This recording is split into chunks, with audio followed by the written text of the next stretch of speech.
कृषी अधिकारी यांना घेराव। शेतकऱ्यांच्या विविध मागण्यासाठी कृषी अधिकारी यांना घेराव। येणाऱ्या ऑगस्ट 16 पर्यंत शेतकऱ्यांच्या समस्या सोडवा, अन्यथा महाविकास आघाडीच्या वतीने आंदोलनाची प्रसेनजीत पाटील यांची घोषणा। राज्य शासनाच्या वतीने कापूस सोयाबीन उत्पादक शेतकऱ्यांना हेक्टरी 5000 अनुदानाची घोषणा करण्यात आली आहे। त्यासाठी पात्र शेतकऱ्याची यादी 11-2 ऑगस्ट 2024 रोजी घोषित करण्यात आली, परंतु सदर अनुदान यादीत बहुतांश गावातील शेतकऱ्यांची नावे वगळण्यात आली आहेत। शेतकरी पात्र असताना सुद्धा त्यांची नावे अनुदान यादीत आलेली नाहीत। तसेच मागील वर्षीचा खरीप तथा रब्बीचा पीकविमा मंजूर असून सुद्धा अद्याप शेतकऱ्यांना वाटप सुरू झालेले नाही।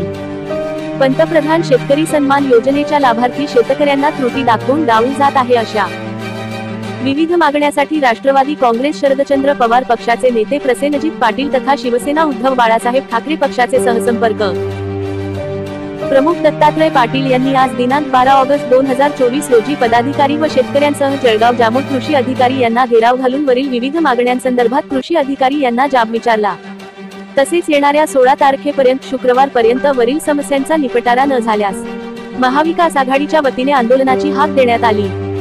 16 ऑगस्ट रोजीच्या आंदोलनात तालुक्यातील सर्व शेतकरी तथा महाविकास आघाडीच्या सर्व पदाधिकारी व कार्यकर्त्यांनी या आंदोलनात सहभागी होण्याचे आवाहन दत्तात्रय पाटील यांनी केले। यावेळी एम.बी. साबीर, प्रमोद सपकाळ, महादेव भालतडक, इरफान खान, शेख जावेद, आशिष वायजोडे, पवन वाघ, दत्ता दिवरे, विठ्ठल घुले, व्ही.एम. गावंडे, निजाम राज, अमोल घुले, निखिल पात्रीकर यांच्यासह असंख्य पदाधिकारी व शेतकरी उपस्थित होते। जामोदच्या कृषी विभागाच्या कार्यालयामध्ये आम्ही आलो असता शेतकऱ्यांचे अनेक विषय या ठिकाणी प्रलंबित आहेत। नाव घेतो म्हटलं तर खूप प्रचंड मोठा घोळ आहे, परंतु 4 विषय। पहिला विषय आहे ई पीक पाणीचा। ई पीक पाणीमध्ये प्रचंड घोळ झालेला आहे। अनेक लोक पात्र असून त्याच्या ई पीक पाणीमध्ये त्यांना अनुदान मिळालेलं नाही आहे। जे शासनाने सोयाबीन आणि कपाशीला अनुदान जाहीर केलं ते ई पीक पाणीचा त्यांच्याकडे अहवाल नसल्यामुळे ते त्यांचं नाव आलेलं नाही। अनेक लोकांची ई पीक पाणी झालेलं नाही आहे। एक विषय आहे दुसरा पीक विम्याचा। पीक विमा लोकांना 2023-24चा खरीपाचा की रब्बीचा हे अजून माहित नाही आहे, त्याच्याने प्रश्न ते लोक सुटलेले आहेत। तिसरा विषय आहे तुमच्या पीएम किसानचा।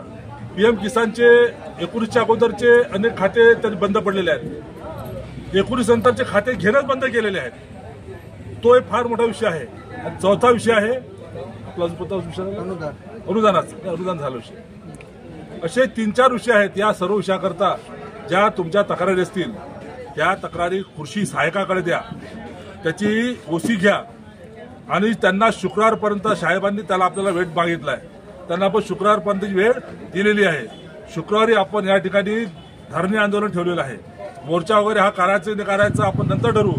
धरणे आंदोलनामध्ये ते येऊन आपला विषयाचा निपटारा करतील अशी या ठिकाणी आपण अपेक्षा बाळगूया। तरी सर्व शेतकऱ्यांनी मोठ्या संख्येने आपला येणाऱ्या शुक्रवारला या ठिकाणी यावं आणि आपले गाऱ्हाणे मांडण्यासाठी या धरणे आंदोलनात सहभागी व्हावं।